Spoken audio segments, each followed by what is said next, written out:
కాటమరాయుడు పోస్టర్లను చూస్తే మనకేమనిపిస్తుంది? అలాగే cinema teaser లో గొడుగు నీడ సాక్షిగా పవన్ కళ్యాణ్ కళ్లను క్లోజప్ లో చూస్తుంటే ఎలాంటి ఫీలింగ్ వస్తుంది? ఇదో ఊర మాస్ సినిమా, అభిమానులకు కావలసిన ఫుల్ మీల్స్, ఇలాంటి ఫీలింగ్సేగా వస్తాయి. కానీ ఈ సినిమా కూడా మరో ఖుషి, మరో అత్తారింటికి దారేది, మరో సర్దార్ అని చెబితే ఎలా ఉంటుందంటారు? నిజానికి పవర్ స్టార్ రాయుడుగా వస్తున్నాడంటే మా సినిమా అనుకుంటాం, కానీ ఇదొక మ్యూజికల్ సినిమా అంటున్నాడు సంగీత దర్శకుడు అనూప్ రూబెన్స్. ఈ సినిమాలో కేవలం 6 పాటలే కాకుండా సినిమాలో మరో 3 బిట్ సాంగ్స్ కూడా ఉన్నాయట. సినిమా అంతటా మ్యూజిక్ ఎప్పటికప్పుడు డామినేట్ చేస్తే ఇదొక మ్యూజికల్ మూవీ మ్యాజిక్ అనే ఫీలింగ్ కలిగిస్తుందట. మిరా మిరా మీసం పాట హిట్ అయినందుకు పీకే అభిమానులకు థ్యాంక్స్ చెప్పిన అనూప్ ఇప్పుడు సాంగ్స్ అన్ని సూపర్ హిట్ అవడం గ్యారంటీ అంటున్నాడు. ఇక అనూప్ చెప్పిన దాంట్లో కూడా నిజం ఉంది.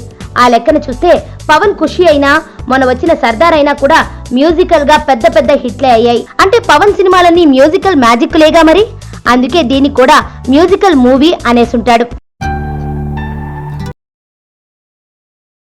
సుబ్బు, నీకు తెలుసా, నాకు ఎర్లీ మార్నింగ్ ఒక కల వచ్చింది.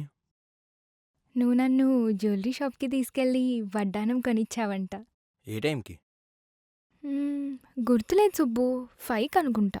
అదే మరి 5:05కి మీ బాబొచ్చి బిల్లు కట్టినట్టు నాకు కాల్ వచ్చింది. గీతా సుబ్రహ్మణ్యం, ఈ జంట పేరు గీతా సుబ్రహ్మణ్యం.